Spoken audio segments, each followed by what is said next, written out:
A'udhu billahi minash shaitanir rajim. Bismillahir rahmanir rahim. I begin, as I always begin, in the name of Allah, whose grace I seek in this and all other matters. This is my first Friends Along the Way for the year 2021, the year in which I have great hope that we will make our way out of this pandemic. And I pray for all of your families and yourselves to stay safe. It is my pleasure and my honor to have my brother Farid Esack, Professor Dr. Farid Esack. We go back more than a quarter of a century. You know, I just fell in love with him as soon as I met him because he is a master of the language. And from the very beginning when I met him, he had a very precise way in which he would use his humor, but you have to like really be on top of it because he's very clever. He has played a very instrumental role in actually freeing me to think outside of the box of some of my own limitations, being part of the group that invited me to give a khutbah in 1994 when I was still a fairly conservative, very reticent, bit shy, introverted. I never looked up when I gave a presentation and there they're asking me to get out in the front. Now I'm old and bold, so I can do it quite easily. Professor Esack has worked not only in those 25 years plus since I've known him, but for, you know, perhaps 25 years beforehand. We're going to change the format a little bit from the way that we normally do it for these Friends Along the Way, because instead of me reading a long bio or his Wikipedia page, we're just going to jump in and start talking, and I'm going to ask him a few questions based on things that I have a little bit of information about or that I'm interested in and that I also think is just fascinating and amazing about his life. He is still active.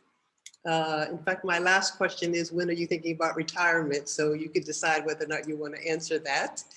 But I would like for you to tell me about growing up under apartheid as a Muslim and a person of color.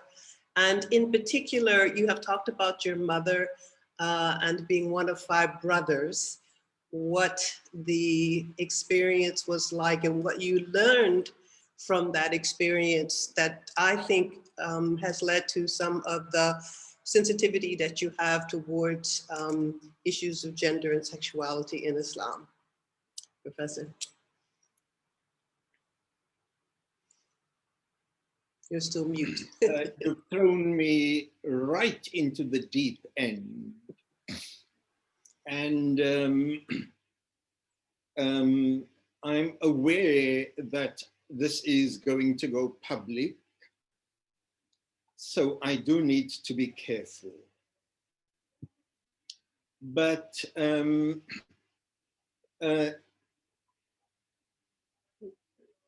I'll be frank. In the last, and I'm not asking for sympathy, okay? But in the last very short one, in the last week or 2 weeks, I experienced the death of my eldest brother. And generally, when I made an announcement about it on Facebook, it was a very light kind of announcement. It wasn't filled with sorrow or sadness. And then it was followed by many messages of condolences, which in some ways, I don't know, but it's unusual. It hit me from the side. I didn't expect it. I didn't want it. I didn't know how to deal with it when it came. Because Allah must forgive him his sins, and Allah must give him a place in Jannah. I'm not going to do the usual Muslim thing and say, give him the highest place in Jannah. Allah must forgive him his sins. Allah must be just and generous and. But he was a serial abuser of women. In Islam, we're not supposed to talk ill about the dead. So I say, Allahu yarhamuhu. Allah must forgive him his sins and his shortcomings and so on. And I've actually just arrived in Cape Town 20 minutes ago to deal with serious family issues resulting from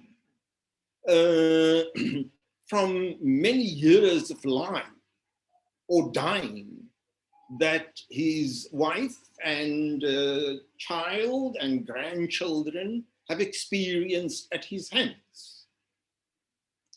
So the question of gender-based violence or gender abuse, it's not a theoretical question for me.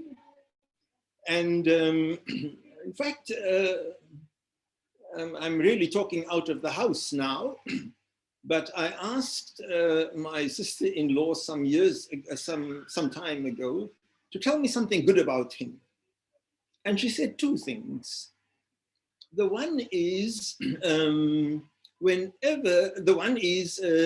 he always ensured that there was food in the house and we had a roof over our heads.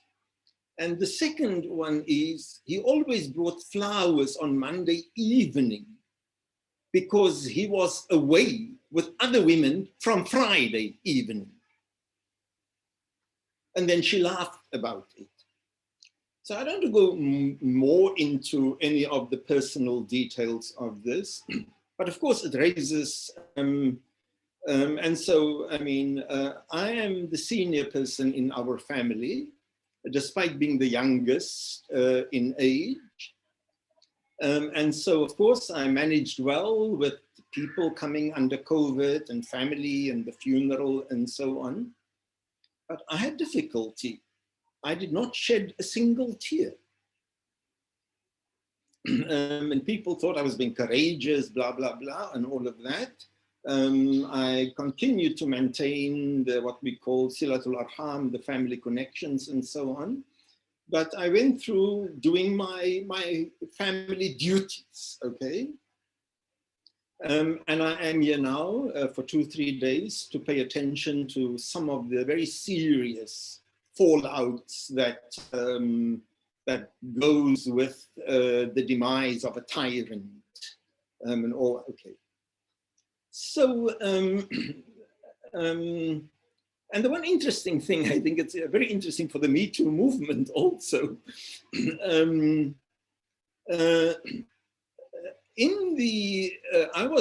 Oh, by the way, you asked about retirement, Amina. I was 65 years old last year. In South Africa, you have to retire at the age of 65.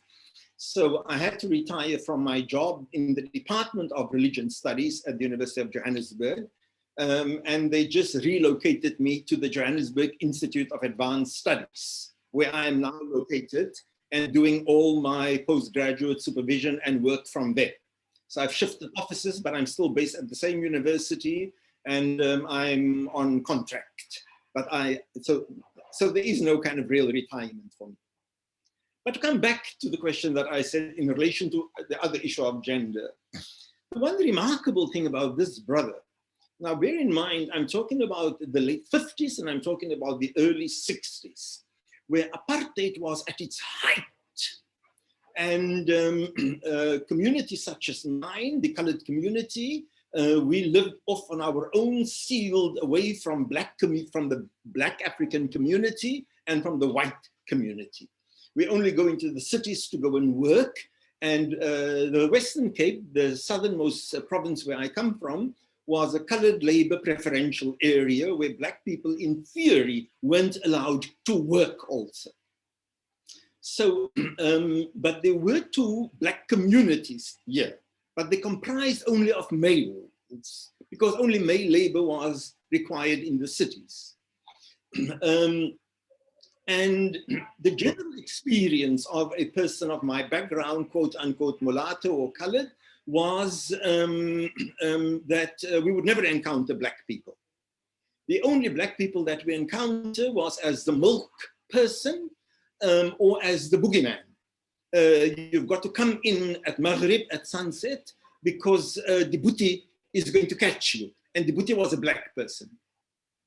And at that stage, this brother of mine had black friends.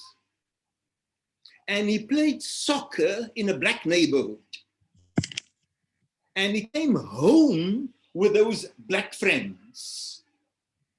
And he was absolutely intolerable of any racist comment. So here is this person, very macho, tall, big, loud, booming voice, you know, irredeemably sexist. But in an age when we didn't know a black person as other than the milkman and the boogeyman, the question is, does his lifelong commitment to non-racialism count for anything or not? That's an interesting aside question, okay? I'm just throwing that question in. So that is how I grew up in an apartheid household. All of you, or many of you, may know the story. I've written about it extensively in Quran Liberation and Pluralism. My mother had 6 boys. Long after death, we discovered the existence of a daughter that was the eldest amongst us. And the family's narrative was that my mother was sexually, quote unquote, molested. I don't really believe the family's narrative. I think it was the family's way of dealing with the quote unquote shame of a premarital child. I did get to know my sister. I did get to care for her. I sent her to Makkah. I got to care for her until she died. And I continued to deal with her children as part of what is in Indonesia also always called silatul rahim, you know, the connections of the womb, and as part of owing my debt, of repaying my debt to my mother. And this is why I continue to be involved in the issues and tensions around the family of my brother. Not because of any sense of affection or anything, but these are the ties of the womb that we are connected to. So I was a very sensitive child. I was timid. I was frail. I could easily have been bullied at school if it weren't for my sharp tongue that I developed as a means of defense. But from that period, I developed a very deep empathy with my mother. And it's a bit of an inexplicable kind of thing. I can't speak about her or think about her or look at a photograph of her without being moved very deeply and wanting to cry. I cry bitterly when I visit her grave every year. So clearly there are unresolved issues there. And my current psychiatrist is keen to focus more on those issues.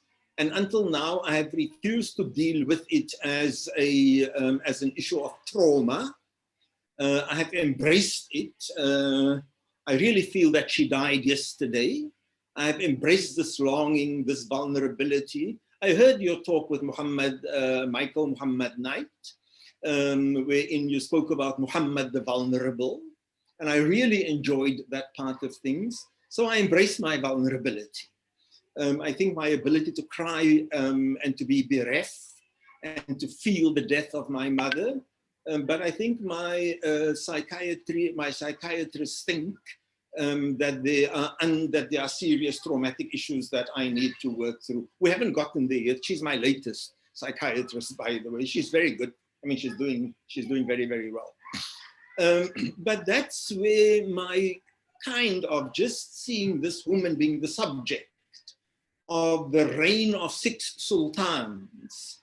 That's where I think I ascribe my empathy towards the question of initially the plight of women, which later on, of course, translates into the plight of gendered oppression, and then the plight of sexual oppressions, of sexual minorities, and then other forms of differences. And now, and this is why I always insist there are no answers to all of these things, because in liberation theology, our awareness of who the mustad'afuna fil ard is increases. Now I'm becoming aware of the environment and the earth and animals, and I can't always go along with my sensitivities. I don't have the courage to give up meat, for example, and I know I should. I don't have the courage. So I don't always have the courage to walk into the corners that I know I'm being called to, okay? And it's a combination of cowardice, a combination of getting old, a combination of the fear of what I will uncover and the new demands that will be placed on me as I go where those struggles are calling me to. So my role, I think, in the liberation struggle is well known. But what was, I mean, and I'm very proud of it, because we're talking now about 35, 40 years ago. What I'm very proud about is 40 years ago already, I had, along with comrades, but I was in the forefront of struggling for the insertion of environmental justice on the agenda of our liberation struggle, and what we had at that time called gender justice. And this wasn't fashionable in the African National Congress, and in some ways we played a pioneering role in this. And this I had developed in turn in Pakistan, where I, from South Africa, being subjected to oppression as a black male, I could see, oh my God, this is apartheid society. Women are being treated exactly in Pakistan as black people were treated in South Africa. The beaches, the cities, the public spaces, the domains of power, the TV, this is South Africa. So it was Pakistan that alerted me to the sharpness of gender apartheid, or the suffering of women. And this, of course, just ideologized or theologized my own experience as the youngest child in a family of 6 boys, where violence was the order of the day inside our house. Violence was very, very common. It was the norm. And oh my God, and outside, oh, my mother had panicked, you know, whenever, oh, you know, there were knives and guns and so on being drawn outside all the time. And so our battle was always close the windows, or switch off the lights, you know, because we wanted to see, you know, the battles in the street. Usually, mostly gender battles, and gender battles, it's not, you know, I shouldn't call it gender battles, it was women being abused and beaten up in the streets by their husbands, you know, and people terrified of coming out. And then, of course, there were also the typical gang battles. So I grew up in a very violent background. And the one funny thing about me, you know, I deal with violence, and I can fight, and I do fight, and I can fight physically. And I've been part of an armed struggle. And at the same time, I cannot deal with violence. I will not go to a movie if there's violence in the movie. And if there's a violent scene that comes up, I will do this with my ears. I will do this with my ears in order to not see or to not hear what's going on. So at a personal level, I can't cope with violence. But on the other hand, I mean, on several occasions, once on the London Tube, I saw one guy snatching something from a poor Sikh woman, you know, and an elderly husband, the white guy. And I ran after him. I chased him, I got hold of him. I gave him 2 or 3 kicks and pushed him against the wall and demanded that he hand me back. It was just a packet of sweets, by the way. But I roughed him up and I took it back to this Sikh couple. So I can, if there is action and there is a need, I'm ready for it, you know. But in principle, it's not something that I think all forms of violence dehumanizes. I don't know if I've really answered your question, sis, but I have spoken. Thank you for such a thorough sharing. And I add my dua to the Inna lillahi wa inna ilayhi raji'un for your brother. May Allah forgive his sins and our sins.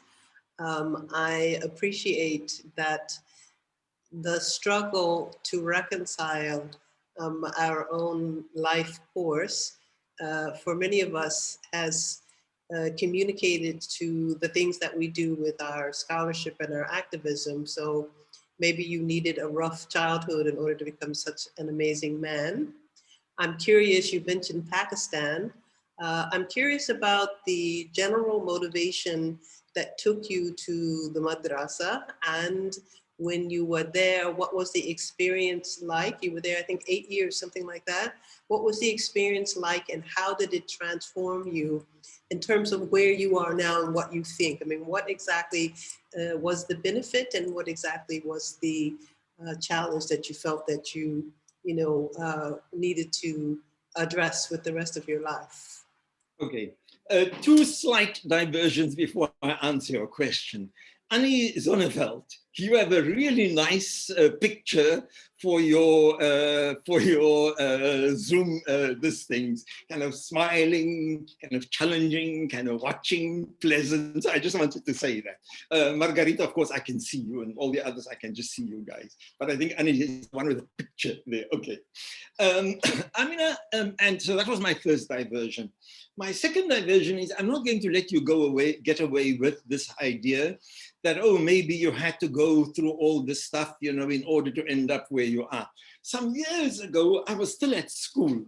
So I kind of philosophically waxed to a friend of mine, Belinda Gitch, about the difficulties of life. So I asked Belinda, so I said, but Belinda, you know, what would life be like without these hardships? So Belinda said, well, quite nice actually, Farid.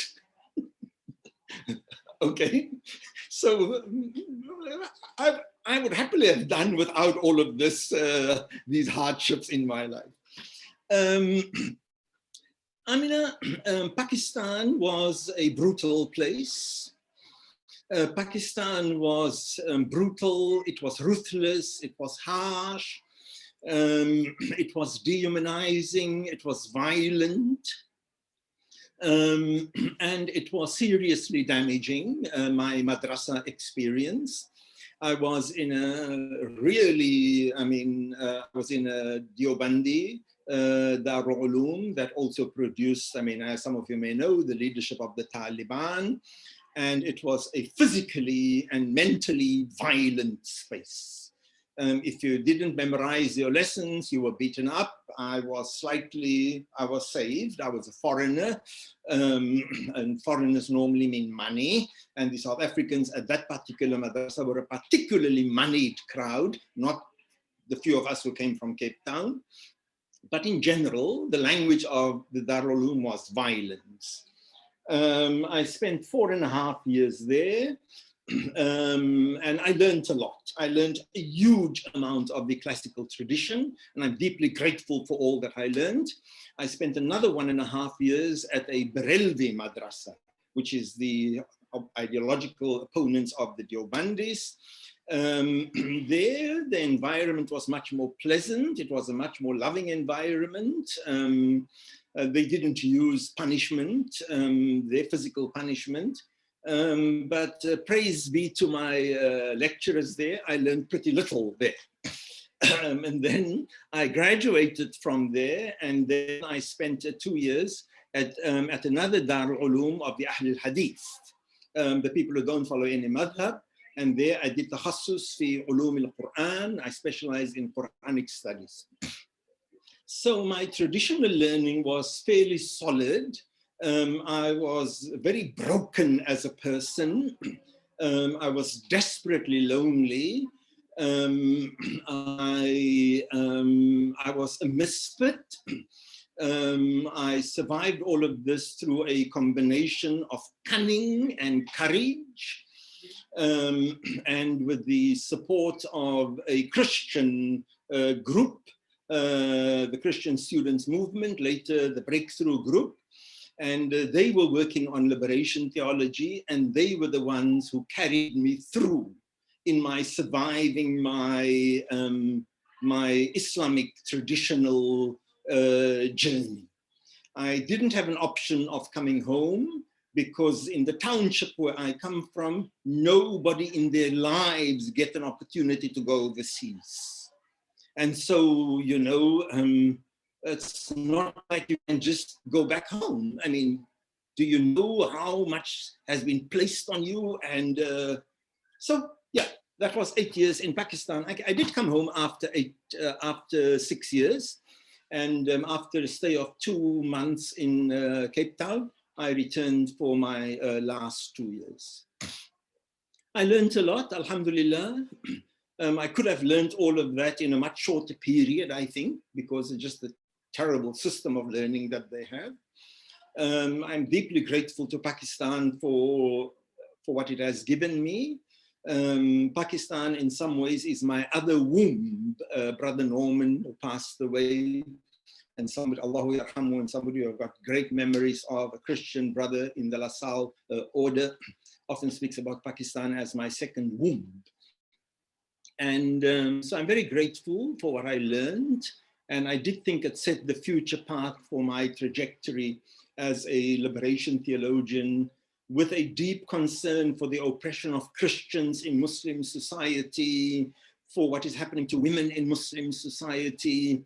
And later on, of course, I mean, I had to connect this to my own experience. But by the way, even before I went to Pakistan, hey, I had been to jail in South Africa, even as a child.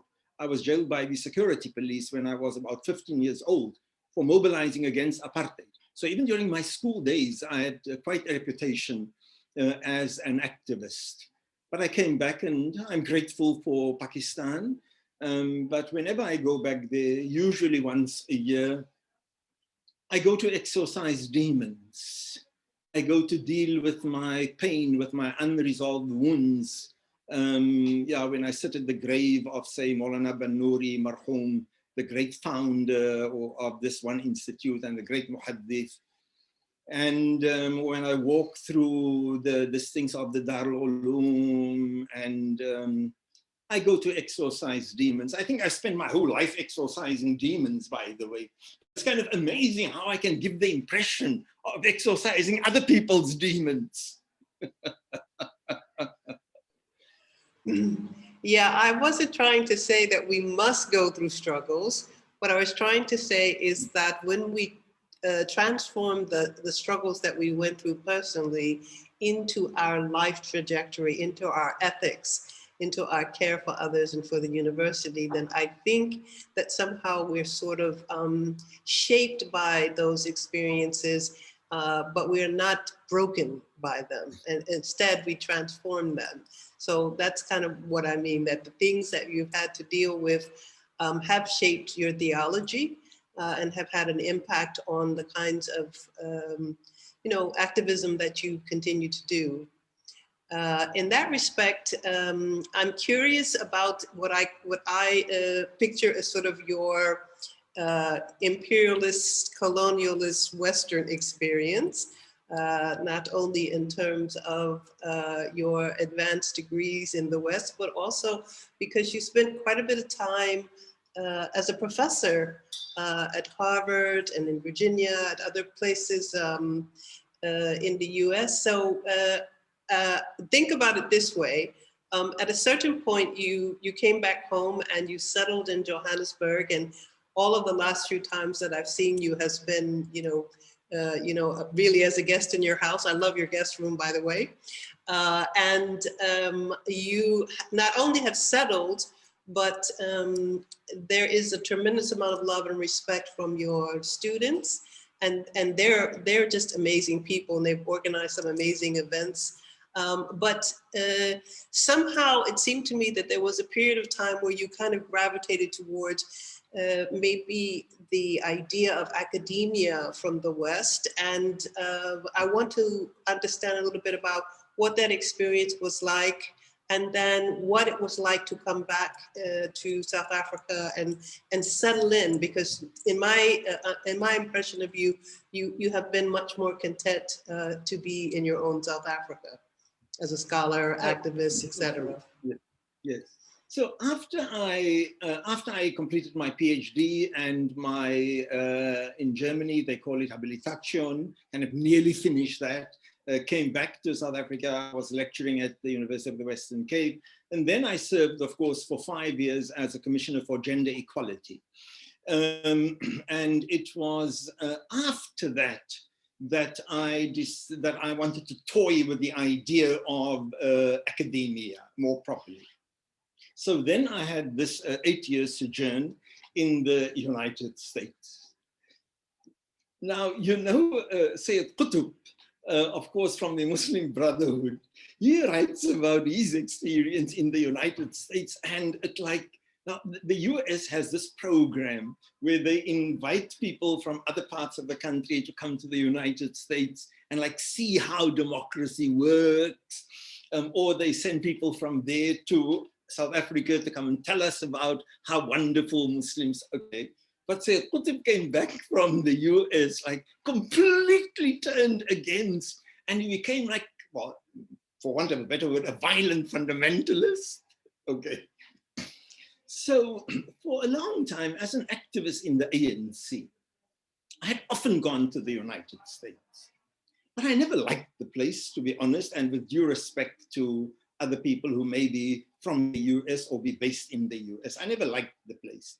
I remember once flying to Washington, DC for a large interfaith service in the morning, arriving at about 10 a.m.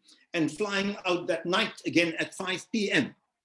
I never wanted to stay in the United States for a day longer than what is necessary. So it was always in and out.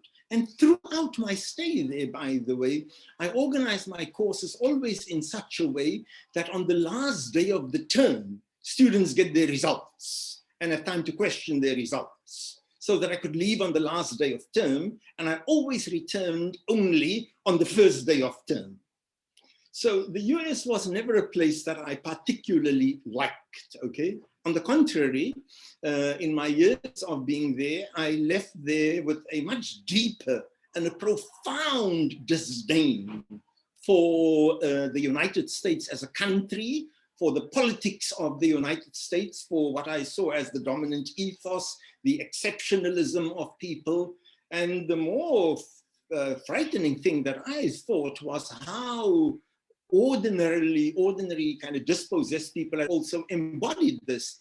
I often tell the story of an African-American woman who came to me and who told me after 9/11, my brother, if only we Americans can get our act together, we can be a model for the whole ummah. And I thought to myself, oh my God, you are oppressed because you are a woman. You are oppressed because you are Black. You are oppressed because you are marginalized as a Muslim, and still you carry this American exceptionalism with you. And despite this, as always, I formed some of the deepest relationships with people there. It's like me and my battles against Zionism. When I say that some of my deepest relationships are with Jews, it's not this patronizing thing, some of my best friends are Jews. No. So some of my best friends, my deepest relationships are with people who are Americans. But, and I valued all the places that I taught at. I valued all the places that I taught at. I valued the relationships. I left in good standing with my students. I've maintained relationships with my students. Many of them continue to come to South Africa to work with me and so on. It was a fascinating journey. I learned a lot about the academic study of Islam. And as you know, I was very much a part of all the debates in those circles and so on.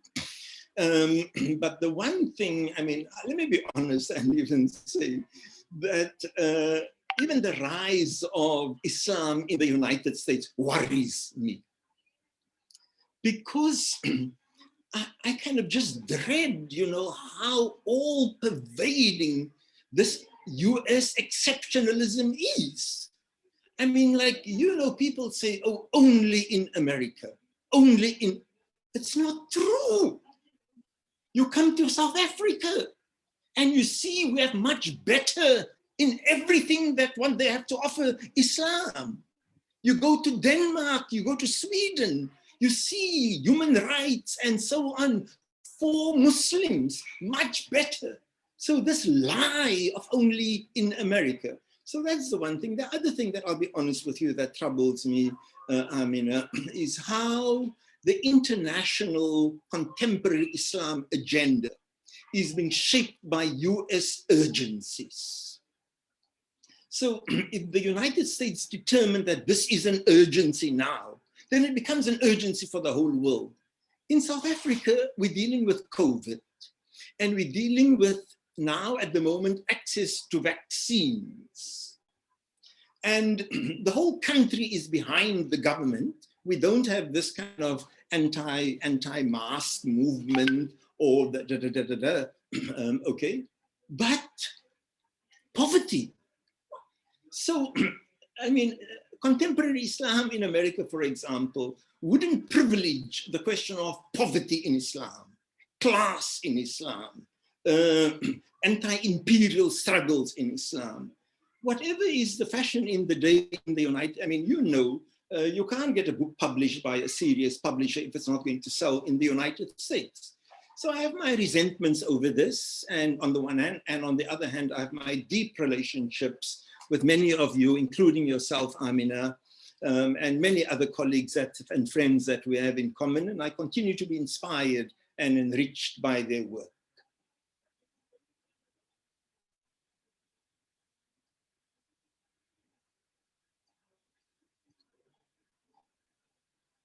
Amina, you are mute. Oh, sorry. Thank you. You know, I retired early because actually I couldn't manage, I think, the imperialism of the US academic study of Islam. And I'm about to resume teaching here in Indonesia. And it's been 15 years. It's a long time. I'm not old enough yet to be all used up. But it's still a bit late in the game for me to be returning, and yet I'm thrilled, you know. The question of imperialism was something that you raised in an article with the co-authorship with one of your students, and you accused me of a certain level of complicity. And I couldn't see it. You know, I thought, I'm a Black woman, and I'm a Muslim, and I wear hijab, and, you know, I always feel like I'm really far on the left. So it was an inspiration for me to sign up as a student for the course on critical Muslim studies, which was amazing. Can you just tell us a little bit about the course, and then the people in the gallery may think about if you have any questions, because this will be my last question, and then we will open it up to the floor. Yes. Amina, you know, one of the things that's been really good between the two of us, and it's rare, Amina, and we must celebrate it, is that we have had differences. I mean, you remember inside the gender jihad, that one chapter, that was pretty scathing of me. And I read it. And my first reading, I was like really angry. And then I said, no, Farid, this is not the right response. A woman is speaking to you, and your feelings is not the most important at the moment. You put the book away, find another time to read it when you are calm, and then think through it. And so after about a year, I read it again. And I again thought that, no, Amina was wrong. But the defense of my position as a scholar was not the most important thing for me.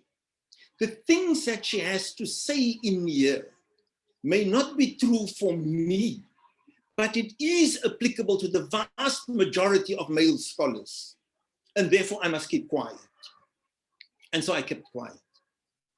And then about nearly 20 years after that, I was reviewing a book for that another colleague of ours was writing, and I was reviewing the book for the publisher. And this colleague then commented on some things about me, and on the basis of your comments inside the Gender Jihad. And then I drafted a response to you, and I sent it to you. And I said, Amina, I want to go public with this. What do you think? And you said, with much love, go ahead, my brother. But in between that 20 years, we continue to be friends. In fact, there was a session that they organized at AAR for me and you to quote unquote debate with each other, and people thought it was going to be fireworks. The place was packed, if you remember correctly. You remember? The place was packed. And no, it was a cordial, open and warm discussion between brother and sister who may differ with each other. And so, you know, we've had our differences, but it never impacted on how we felt about each other or how we respected each other, or you coming to stay at my place every time when you are in Johannesburg and feeling really at home there. So, yeah, so that's one point. I mean, I really wish, you know, that more of our colleagues can approach their work. And it's not that we weren't passionate about our arguments. Okay. So, I mean, I often think that, and in a more controversial article, and here Annie Zonneveld may want to jump in a more controversial article on why I distanced myself from progressive Islam, I was lamenting the absence of what is now called an intersectional critique, but I was lamenting the absence of class politics in gender politics. And I often thought that in your work and in a work, and I mentioned another colleague, Saadia's work, I also criticized at some point, that there is an absence of the urgencies of the working class as a category or as a site of struggle in the middle of, and there is I thought a kind of, I don't want to say insincere, but just, you know, you just tip your head to intersectionality, to issues of imperialism, and so on. And after you fulfill that wajib, then you go on with the real these things of the day. So that was my critique of your work. And I'm of course pleased that you looked at it. And it was in response to that we started the summer school, the Cape Town summer schools in Cape Town, wherein there is a continuous struggle to try to rethink what is the qibla of Muslim studies. What is the qibla of our own identity? The qibla of our own identity is the struggles of people who are marginalized at a particular moment in a particular space. The qibla is not the demands or the hungers of the United States of America or the global north, even if it is the ideological hungers, because these ideological hungers can often masquerade as veils for further imperialism, like we're going to liberate the women of Afghanistan. Of course, the women of Afghanistan have to be liberated, but that was never what they were really interested in, or democracy. I mean, just look at what they've done to democracy now. So I kind of just felt, you know, in some kind of way, drawing people's attention to it. But I also think, Amina, that that feminist scholarship or Muslim women's scholarship is enriched by men paying attention to it and writing about it and critiquing it. And you know, many of my students are traditional ulama. And that is why, I mean, I'm happy for them, you know, that they're learning how to critique. So that was the big thing for me. And it was part of also wanting to throw more critical light on your work, because your work is often ignored by critical scholars and just praised by other scholars who are also part of the progressive fraternity or the feminist fraternity or the liberationist fraternity. Right, over to other people. I see Margot Badran is also in the audience. Ahlan wa sahlan, Margot, and a warm welcome to other people also. Yes, anyone who wants to join, I think the formula would be if you would look at the word participant in your list. And if you want to raise your hand, you click on that and it gives you a hand raising thing. And that way we could be a little bit organized, just because we can't all talk on the camera at the same time. Any questions or comments, please let me know and I will give you the floor. Ani? Nice to see everyone, and nice to see Farid, and thank you, Amia, as always, for this platform. I wanted to first apologize for my tardiness. I was a bit late. It's 7 o'clock in the morning and I had some bad headache to deal with. But I was catching you saying about the imperialism and the American agenda, how when America sets the agenda, it becomes the urgency of the day. And I'm very mindful about that in the work that we do as Muslims for Progressive Values. And then I'll get to the definition of progressive for a little bit, since you walked away from that. And I'm very mindful of that in the political context, because I do work at the United Nations in the advocacy work that we do, and we do get accused of that.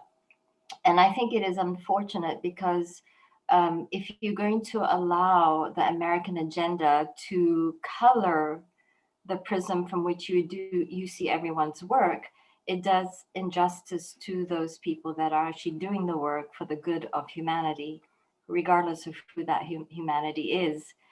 And so I would, you know, I usually challenge a lot of those accusations in the space within the United Nations, coming from very conservative Arab states that accuse MPV of promoting an American agenda on LGBT rights, for example. And that's an easy way, that's an easy example, but it's also a very easy way for me to push back to those Arab states. And I go back to pre-colonialism on this particular issue. So I'm actually going to be, I don't know if maybe Ami will share later, but I'll be talking about this more in depth about my experiences as a Muslim, dealing with also the impression that because my last name is Zonneveld and I'm based in the United States, that I'm an American Muslim, but I'm, my heritage, I've born in Malaysia. And so my Islam is inherently progressive, at least when I was raised, but it is not the progressive Islam or inclusive, loving Islam it is now. And so that is sort of some of the impetus of the work that I do. Like, where is that Islam that I grew up with? And and it didn't exist in the United States. There were pockets of it here and there, and you had theologians like Ami and others who really gave us that, what I call that hook for us to hang our values on and to justify the human rights work and gender justice and LGBT rights, et cetera, on. I don't claim to be a scholar, but I have used scholarship in order to advance human rights within the context of Islam. And in regards to the term progressive, that was actually such a debated word when we started the organization, because people would come up and resented the fact that, oh, so you identify as yourself as progressive, so what are we? And it's easy for me. Well, what do you support women's rights? And women's self-determination, LGBT rights, check. And a lot of times when there were really specific issues where people did not identify in my books as progressive. But what's really interesting in the 4 years of Trump, I see conservative Muslims, imams, tripping over themselves to redefine themselves as progressive, because they've co-opted the progressive language of human rights and social justice in order to camouflage their real agenda and their real positions. And if you look at the number of American Muslims who voted for Trump, that has increased from 16% in 2016 to 32% in 2020. And so it's America's very interesting and very complicated, but I think, and it's easy to get, to put people in buckets that this is an American agenda and not really look through the nuances. And I want to share with you, Farid, that there is a church here, the Episcopalian Church, that I love to attend for Christmas, which really championed against apartheid in South Africa. And I met Desmond Tutu there, and I'm smiling because I love to go to an Episcopalian church in Cape Town every Christmas. and I get a seat in the front row by the dean of the cathedral. Me too. I get invited. It's always packed, and so I get invited. I get to sit in the front row, and the pastors there. That church is known. Infamous for bucking the U.S. policy on apartheid, and I just wanted to, put some positive coloring there on America, because I understand that mindset about us Americans defining, and it's problematic and it's wrong, and it shouldn't be that case. But try to look past that if you can.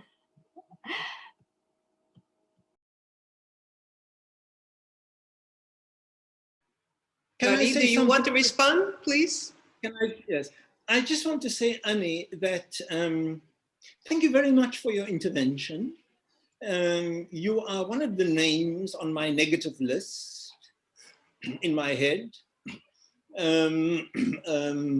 whose stuff I prefer to ignore. I think it's wonderful that you've spoken.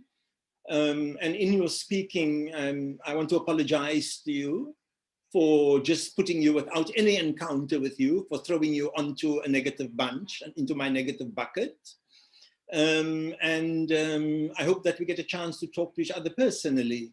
But I enjoyed listening to you, and I ask you for forgiveness for having thrown you in my negative bucket for a few years already, ideologically and as a person, without ever knowing you. I know I am very humbled by that, and I appreciate that, and I have noticed that actually, and I would welcome that personal conversation. And I think there's a lot of the social media. There's been articles about me that are completely false, and I know by intellectual circles and friends of some of folks here. And I don't like to get into it. I'm not I don't like to fight like you, Farid, but I've come to the point maybe I do need to fight. But let's connect. Thank you, Farid. And in addition, the next Friends Along the Way is going to be with Annie. So maybe Farid, you can join us on the 7th. Well, it's the 6th, 7th. I'll talk about the date later. Any more questions? Because we have the space for about one more question. So this is your chance, folks.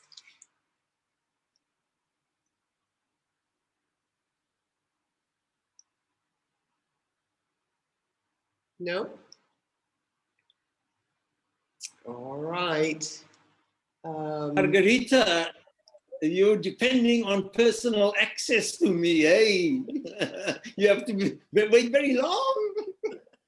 You know, I tend to be a bit shyer in public. Yeah, you can tease me for that. I know that. Okay. For the people listening, it's like I'm following online Farid from quite a long time, and sometimes I send him emails, which he never replied to, and so. And by the way, Farid, the first time that I wrote to Amina an email, she replied after I think 48 hours, apologizing for the late reply. If it helps you feel better, Margarita, he doesn't reply to my emails either.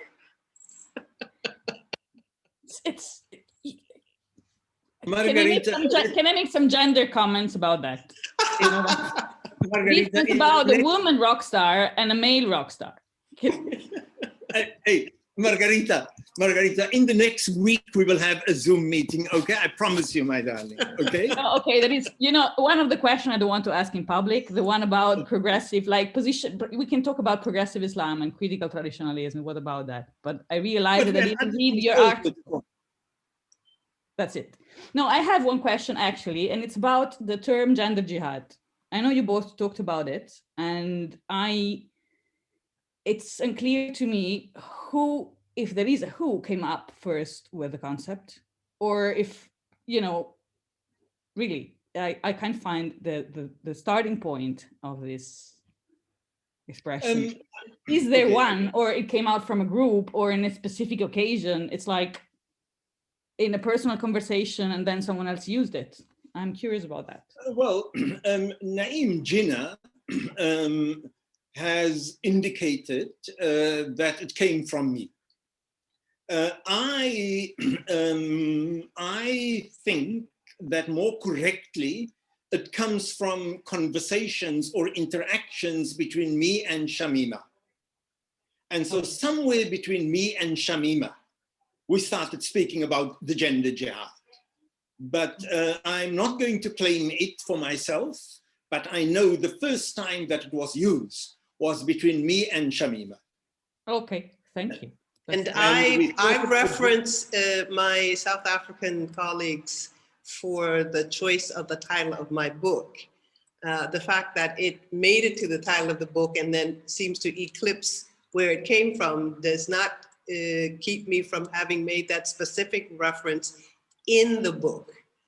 I loved the experience of gender as a part of an intersectional struggle when I first arrived in South Africa in 1994. And actually, I had not experienced it the way that I experienced it, you know, there. And so I am inspired by my first experience in South Africa for even some of the ways in which I shaped, you know, my own activism and scholarship. But I definitely referenced it. I don't know specifically the conversations between Shamima, whom I did meet before she passed, Allah yarhamha. But I said that in South Africa, they were already talking about the intersection of race, class, and gender with regard to the struggle against apartheid, and that the Muslim collectives who had been active in the struggle against apartheid were trying to embody, you know, this sort of complex intersectionality. So, you know, I have made that reference. It's just, you know, when it becomes the title of your book, there's a title about African-American Muslim women by Carol Rouse, I'm not sure the pronunciation of the last name, and it's called Engaged Surrender. And Engaged Surrender is also a reference that I mention throughout my work, but it came from another scholar in Georgia. And I have referenced him when I say it, but because, you know, you get this recognition, people think stuff comes from you. Sadia Sheikh thinks, you know, feminism is the radical idea that a woman is a human being comes from me. It comes from Simone de Beauvoir. So just in case that is a confusion, I have referenced my colleagues in South Africa for the inspiration of that title. Thank you both. Okay, I just sent a note to Annie. Okay, that's fine. Right, well, because of the late hour on my end, I am not prone to have these things drag on literally beyond the hour in which we are done. I want to thank my brother for his attendance, for your tenacity, for your love, for your humor, for your hosting me. You know, the last time I was in his apartment for 4 days and he was out of town for 3 of them. I had the whole place to myself. Just, you know, just so generous. I miss you. I can't wait to, you know, get back to hang out with you some more. Take good care. Love and salams. Thank you all Much for your love. presence. Please. Much love to all of you. Yes. Next up, Friends Along the Way will be Annie. And for the page members, I will be making an announcement about that in a few days. Thank you all for your presence, and I will see you soon. Assalamu alaikum. Salam. Alaikum salam.